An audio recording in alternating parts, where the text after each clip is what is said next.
Power Painters. This is Taylor Payton of TayPayArt.com and PowerPainters.org coming to you today with another Power Painters video. So in this particular video, what I'm going to be doing is a bit of character sketching. And the reason I'm going to do some character sketching is because I am studying up and preparing for my Captivating Characters course. Now, besides the awesome amount of alliteration, I'm going to be jam-packing it with a bunch of different principles and lessons and just a lot of ideas that you can leverage that will allow you to create characters that have a heightened degree of appeal, and it's amazing what you can do when you understand certain principles in regards to character design and just drawing and drafting in general, and how those can serve you in your ongoing quest to create better art, more appealing and relatable characters for your worlds and your stories, and just sort of make better designs in general as far as maybe some freelance goes. Get the art director to hire you back again because they really like the stuff you're doing. But nonetheless, this is just going to be a demonstration of some of what is to come in that course. I'm going to dip kind of far into my skill set here just to show you what's possible and not really hold back too much. It's not really a beginner course per se that I'm designing. It's definitely more of a intermediate and advanced course. If you're more of a beginner, I really recommend you go and check out my beginner drawing course or my beginner painting course, as those will get you up to speed in regards to some of the other stuff like your fundamental basic shapes, although we will be revisiting those in the course, and also your just your principles of line and perspective and stuff like that. All those things will come into play as I sort of begin to generate this character here and throughout the course itself. So as far as the design goes for this character, I'm thinking anti-hero first and foremost. And when we're designing characters, we really want to have some sort of archetype to base them on, because that way they're immediately relatable and they will have a format that we can kind of follow and tweak to our needs. Because if you want to reinvent the wheel entirely, you can do it. I'm not going to say that you can't. However, it's really smart to take what people have already found worked for, sometimes centuries, sometimes longer than that, and use that to your advantage even when you're, redesigning these time-honored things. So in that instance, what I mean is I'm just going to be basing it off the anti-hero archetype because it gives me a mold to fit the character into, right? So in this case, the anti-hero is, if you're not familiar, I know a lot of you might be, just to give you a quick rundown, it means a character that typically does good things, but not for the reasons that you might expect, right? So there's like a no need to thank me kind of deal. Just leave me alone. I do this because of my own inner drives or my own sort of way of parsing the world. And sometimes anti-heroes have, oftentimes anti-heroes have less morals than your your more paragon-oriented heroes. An anti-hero, is usually considered somebody like Batman or something like that. So this guy is going to be, doing things that could be considered good, but he's doing them his own way, and he doesn't have the same sort of virtues and morals that some characters may be locked down with, like Superman, for example. Just some really easy to relate to ideas. And what I'm doing here is I'm just sketching pretty freely. I start from the top and just sort of work my way to the bottom. You can see there's a fair degree of complexity and ideation within the figure right now, and it's really just being contained in these larger shapes. I didn't really have anything in mind when I started. I've just been sketching characters all day, and so I have this warm-up momentum already kind of going, and I'll talk more about that in the course and how you can just sort of feel it and really just let yourself create, as opposed to feeling sort of stifled and having to stop every 30 minutes, or having it come out gross and not feeling very good about it. But again, I'll address more of that in the course. It basically just comes down to studies. We'll just talk more about that as we proceed, though. So I'm going for sort of I don't want to go for a classic fantasy vibe, because that is, all too often just kind of the case. You see a lot of fantasy. I myself fall into that particular genre a lot. So for this, I'm going to kind of put a twist on it.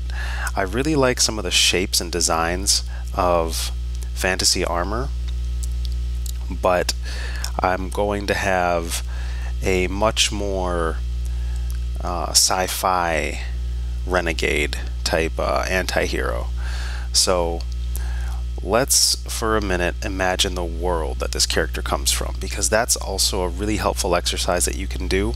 In addition to setting their archetype, you can think about the world that they come from.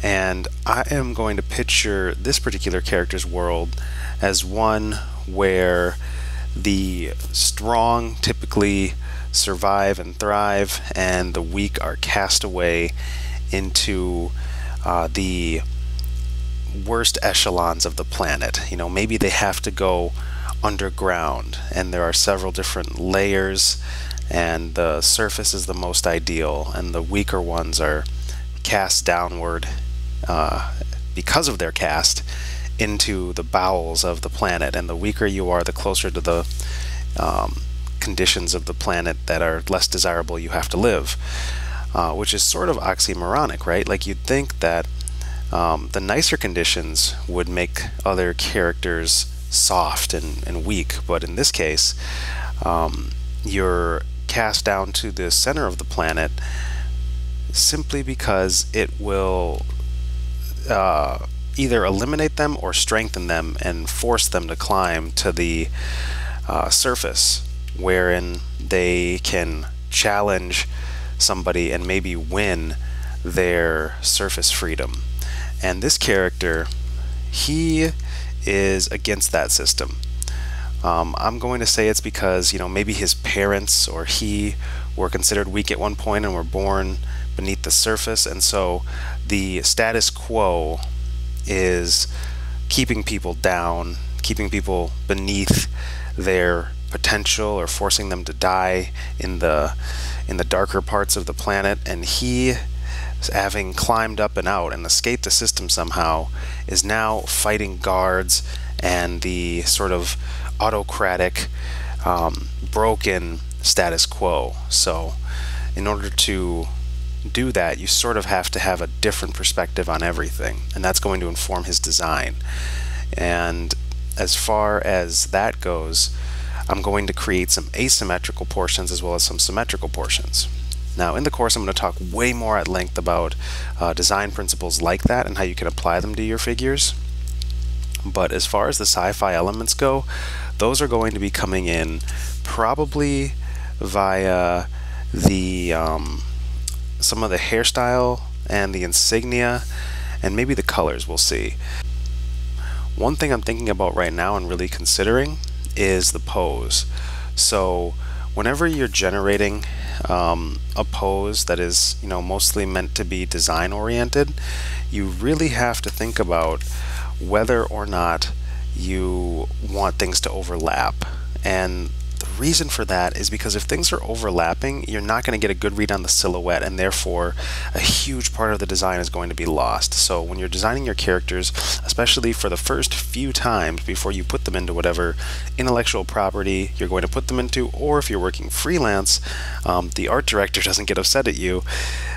You really just want to ensure that you're showcasing as much of the silhouette as possible, but you still want to have character in the pose. So if stuff is going to overlap, make sure it's the unimportant stuff.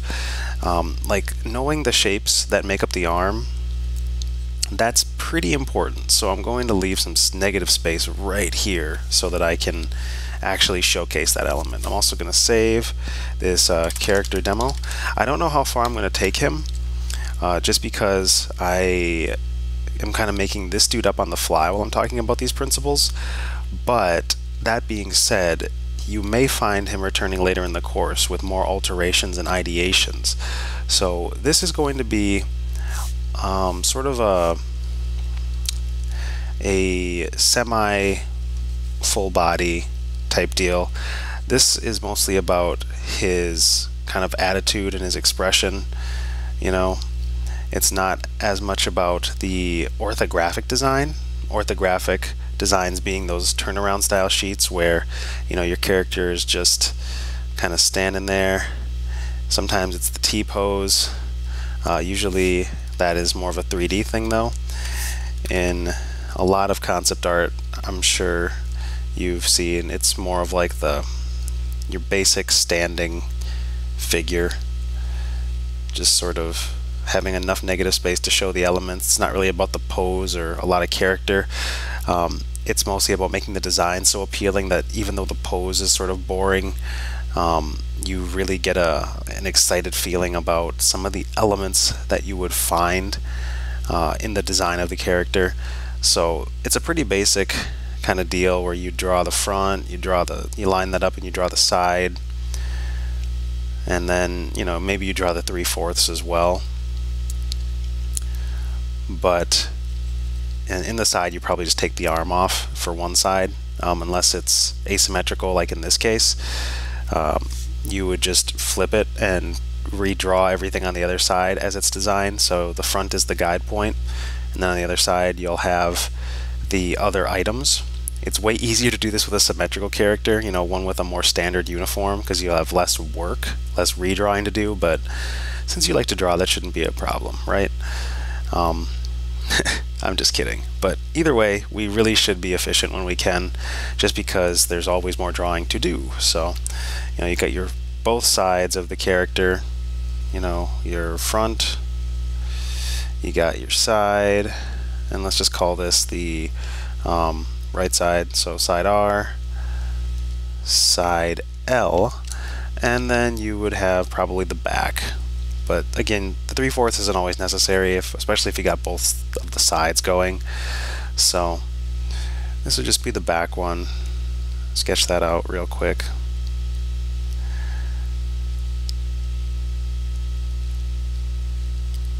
Again, leaving enough room for all the limbs and the negative space between them so we can really read the design. And this will be the back. You can tell it's the back because I'm putting a butt right here. So yeah, so we got the front, the right side, left side, and the back. And that is essentially an orthographic turnaround for a character. It's really helpful for 3D modelers if you're working in a studio setting. And it's helpful for you just to understand the character's design if you're working on your own property or project. It's a necessary skill, I would argue, if you are getting into any sort of concept art or illustration or comics or character design at all. So during the Captivating Characters course, we will cover, you know, one character, and we'll do all the aspects of their turnaround so you can see how that is done, and you can then begin to do it for yourself and can consider the important points when doing so. For now, I'm going to return to this guy right here, this anti-hero chap, and just kind of lay in some, well, I'm going to fix stuff first because I see some stuff I like to fix, but I'm going to lay in some of the elements. I'm going to fade the legs out because really it's just probably going to be close to, like, I don't know, astronaut pants or something, a variant of those. Maybe I'll look at some Russian spacesuits or something. Either way, what I'm going to do now is, this is the first sketch, the first iteration of the character, and already you kind of get a semblance of what he's about. He's got somewhat of a confident pose.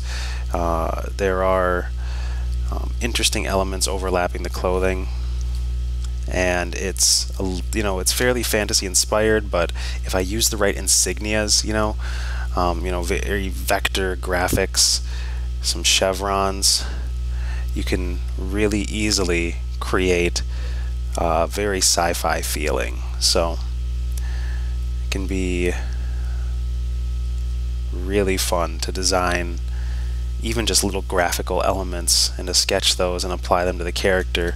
For example, this could be sort of his insignia, that could be maybe his family's crest that was lost generations ago, and he wears it sort of as a notion to remember why he's doing what he's doing, and it's right on that particular part of his armor or something. So that will help to sell the sci-fi element. The next step that I would really do with this sort of I'm just going to call it like a 3/4 personality drawing, is to, you know, fix up anything that needs fixing and then just kind of duplicate it. I'm going to give myself a little bit of room just to show you the next step of what that would look like, to kind of iterate it just technically, not so much in terms of the design, but in terms of the finish. So it still feels a little cloistered. Give me all these. I'm going to take them and just kind of get rid of these.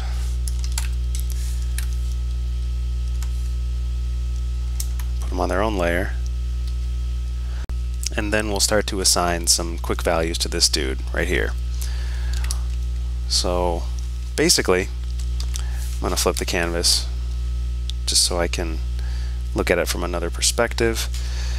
Basically, I'm going to test out the value structure. Right now, he's just pure white. He's the color of the canvas. Designing on white means you're starting at the brightest point. You may find it easier to design on gray, or I don't know, perhaps even black, although that is rather unconventional as far as most concept art goes. It's usually on white or a version of gray, a variant of gray, even if it's dark gray.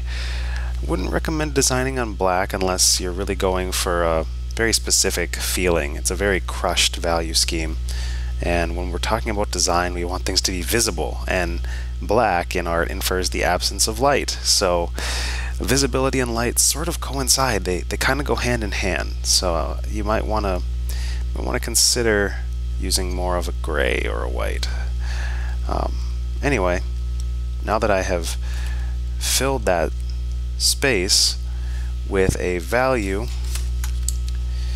and pulled it beneath my line layer, I now have a basic value structure to work with, which is just one value, well, technically two value separation. We got the dark values of my sketch, and we have the, you know, light gray values of the fill that I just did. And we'll flip it, let's get another look at it. And now I got to decide, you know, what is his skin value? What is his hair value? What are the values of his outfit? And what does that say about his character? Since he's an anti-hero, we can go dark, you guys. I mean, how many light values are on Batman? You basically get his eyes, maybe his skin, arguably. It's really not a very light character, and you'd be hard-pressed to find, you know, an anti-hero with very high value structure. So I'm going to start off making parts dark, and then I'll bring them back if I go too dark, just for appeal and ease of process. I'm going to add a little value using the gradient tool. Set my line layer right here to multiply, and that did nothing because it was the wrong line layer. So we'll set the right one to multiply. And now you can see that it gives it an overlaid look. It actually will push the values deeper and make it so that we're working in not just a normal opaque layer, but a multiply darker layer. Next, what I'm going to do is start darkening the values as I had mentioned. So we'll duplicate this layer again just so we can refer back to it. I'm going to lock it using the question mark key, and I'm going to start choosing the parts that are going to be darker. Let's push some darkness into the sleeve, sort of this space cloth here.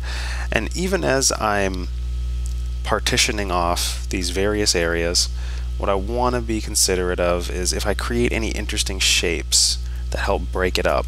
So I'm not going to color that all the way in. On this side I probably will.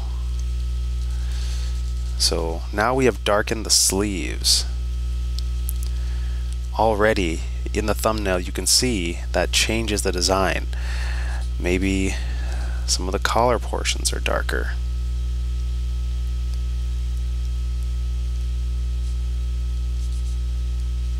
And that looks pretty sweet. Gives him sort of a spacesuit feel, because you don't typically see these sort of breakups in fantasy armor as much, and I did that purposefully using more right angles up here because that gives more of a futuristic feel rather than a classic or past oriented feel. And again, we'll talk more about shape design and shape language and certain feelings that can be inferred via those different shapes, but for now I'm adding some more right angles because they give stability to the character and they give a different feeling as far as his genre goes. So it's fun starting off with some of the dark values. Let's see what some of it looks like on maybe the side of his hair.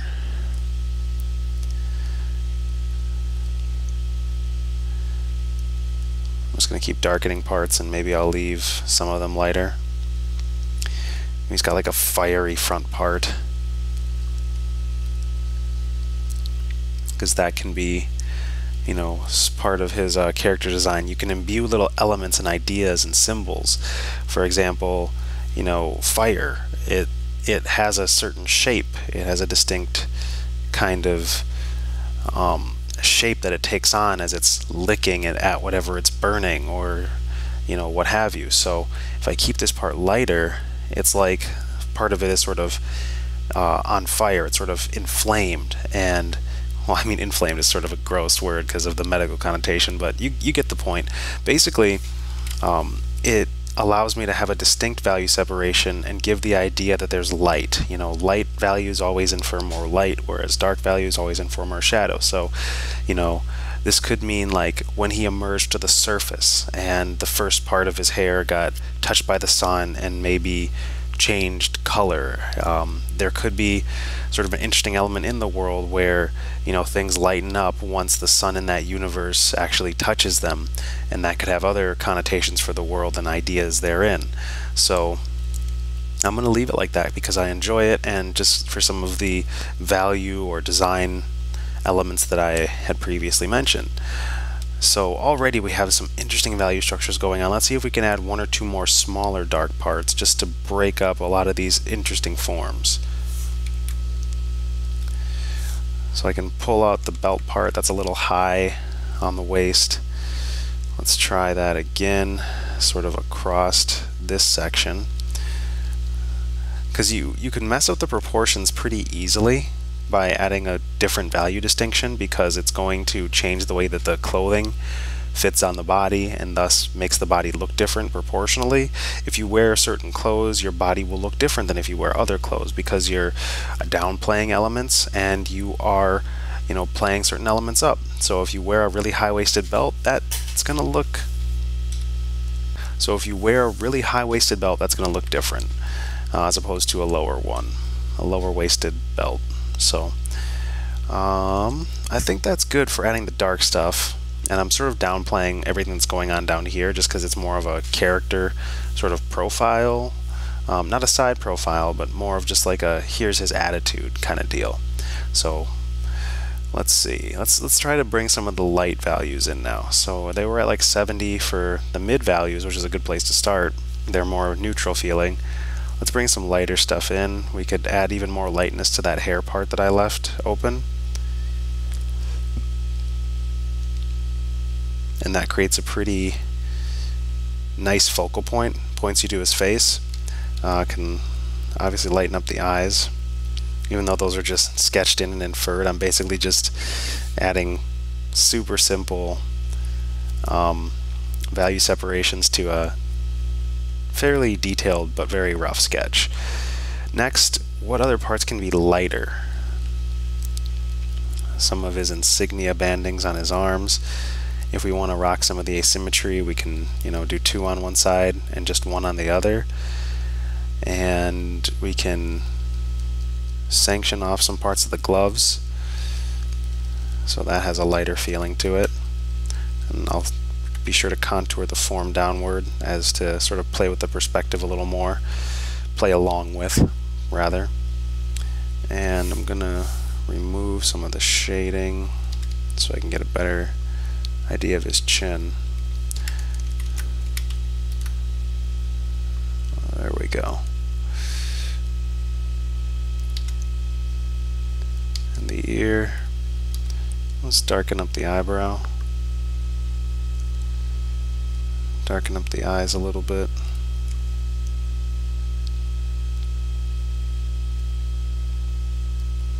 Add a teeny bit more detail to that sketch. And what I like to do, especially when I'm just figuring out the body design and the overall kind of gesture of the character, is I'll often draw the head right next to it. And this will be the final part of this little introductory demo to some character design principles and ideas. I'll include it in the course, but this will be the free section because I want to make sure that you're going to enjoy, working with me as an instructor and getting a lot of value from it. So if you don't like this one, obviously you're not obligated at all to check out the course, but if you do, I feel like I could teach you a lot and we can create some awesome characters together and just talk about a lot of design principles that will help you captivate your audience, whether that is art directors or, just people you're trying to get interested in the thing you're making. So anyway, I'm going to sketch the head in real quick here so we have a little more personality to work with, because what is a character without personality? So let's just start with the hair, get those similar shapes that I'm just referencing up here. I'm trying to break it up in advance so I know where the fiery parts are.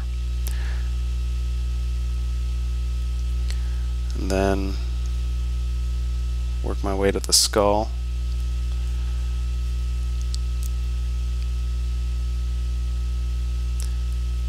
Have the hair contour it as it should. Have like very slight point in the ears, not full on elf because that's elfy. We want more of a sci-fi feeling, alien humanoid race, but still super relatable to us and our anthropomorphic reasoning. So I'm going to start to sketch in the eyes.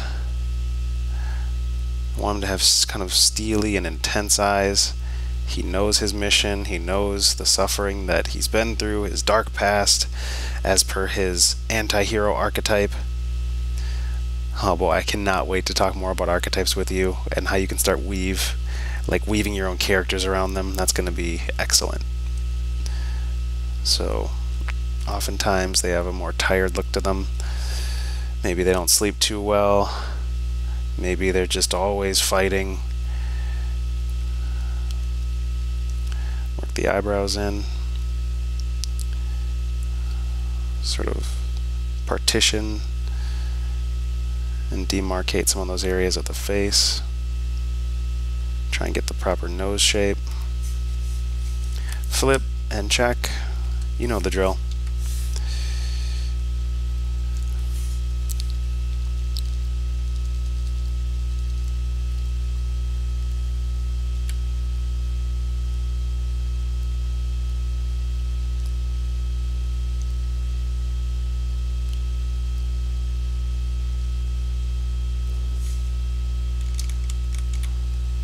Let's have him looking up at his other design for whatever reason.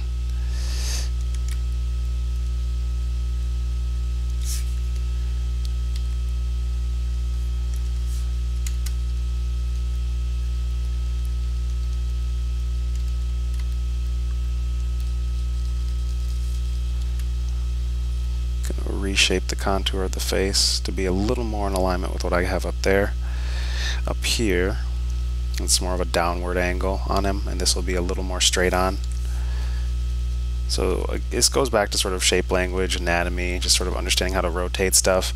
And when you're working on the face, you want to spend good time on it because that's how people are going to connect with your character. Again, if all this is kind of overwhelming to you, feel free to check out the free lessons on my beginner drawing course. That's on this very channel. In fact, I'll link it in the description box. That will help you get up to speed in regards to being able to sort of draw more fluently in general before you think too much about design principles and character archetypes and outfits and attire and all that fun stuff. And even then, you're going to end up spending good time on the face, and oftentimes iterating way more than I am here. Not just in terms of the drawing, but in terms of the design.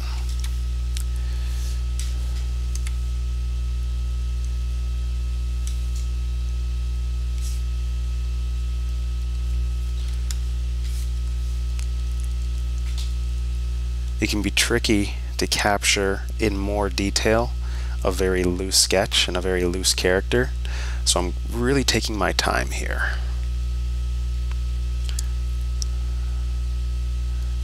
Just gonna add this part where he's got that, space age attire, just sort of enclose part of the neck, because that will help to make the connection between each part of the character. And this is just going to be a head.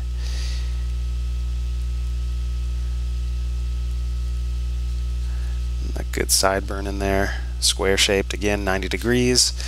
We like it because it infers more technology, at least on a very subtle level. You can have lots of right angles in fantasy, obviously.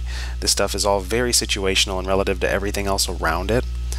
But when we're working sort of in vacuo and we just have a character to go off of, it makes it easier to kind of sell the genre,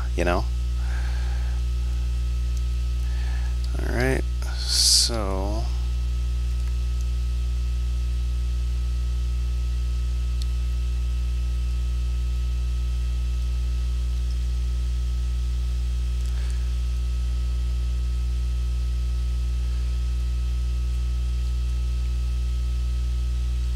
alright, so that's a face shape that I can feel good about. I'll get those two little angles in there just loosely, and some of the darker values around his character. We're just creating this awesome character sketch page, and these are really fun to do in your sketchbook. They're really fun to do digitally because you're exploring this character. You're seeing them start to come to life and solidify before your very eyes, and you're thinking and you're designing and you're working in a way that is exciting and fun. So I'm gonna go in and start to separate the values now real quick. We're not in full-on painting mode really, because right now it's about just getting these various artistic, oh my goodness, no, that's not what I wanted. These artistic basics across. Just these simple technical things. So yeah, layer 5 is the head layer. Layer 6 is my fill layer. So copy this value, use that value on the head, copy this value, use that value on the hair. I'll just encircle some of that real quick. Encircle being the wrong choice of words because I'm not geometrically encircling something, I am actually running the contour. Jargon is important. Okay.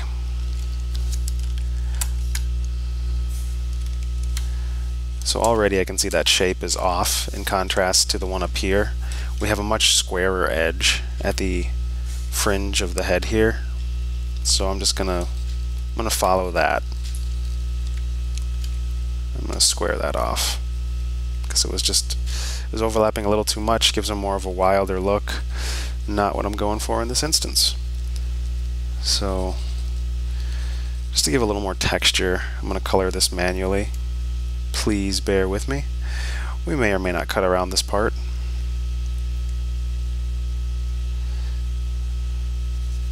Just adding those values, keeping the negative shape of that brighter sunburst of hair that he has.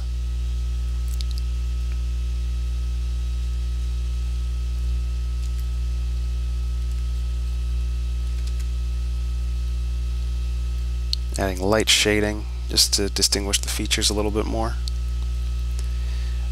Really fun stuff. I have an additional demo wherein I show you how to add shading like this. A lot of it is in the beginner painting course, but we're going to cover the rudimentary portions of shading and the character rendering part of the Captivating Characters course. And then, of course, this is a similar value to his skin tone, which, since they're right next to each other, isn't necessarily the best design idea. Even if I were to change the color of this to be like a more gray and keep his skin, you know, it's obviously tanner skin, it's melanated to some degree, I'm still going to need to have a darker or lighter choice of value for that right there, and I only knew this because I'm continuing to explore at this point. So you want to have a distinction of values so that each piece has its own local value and reads apart from the other pieces around it. That's important. Okay, so that's approximately what I have up there. You know, he's sort of brooding. That's why he does what he does. That's why he fights the power. Now let's just add some lighter values to the eyes, bring them to life a little bit. Also have some light highlights as far as bringing out the forms, just because I know you guys love to see that. Just separate the planes, the surface planes a little better. Alright. So you can see how easy it can be just to start generating a character that could be interesting to watch, do what they do in the world in which they reside. And again, we'll talk more about the design principles in the course. We'll cover each subject in the manner that it deserves to be covered, so that you can put them all together at the very end and start to generate your own characters, male, female, alien, whatever you want. And you'll be able to just have a much more well-rounded yet sharp understanding of the principles that give your characters appeal and how to solve some of the technical issues that will arise on the journey to imbuing that appeal. Anyway, this has been an immensely fun demo. I'm so grateful to be making videos again. I have been working for months just to make time to do this again and to start releasing new material and making these things like this possible. Saying no to freelance, saying no to working for very safe jobs and going into more uncharted territory, because that's where the freedom resides. Anyway, I really appreciate you. I hope you enjoyed this demo. I'm Taylor Payton of TayPayArt.com, and you can also find my stuff at PowerPainters.org. All this stuff is in the description box, every course I mentioned, yada yada. You know, plug this, plug that, whatever. I'm having fun. I enjoy all the new subscribers. I enjoy all of you OG subscribers.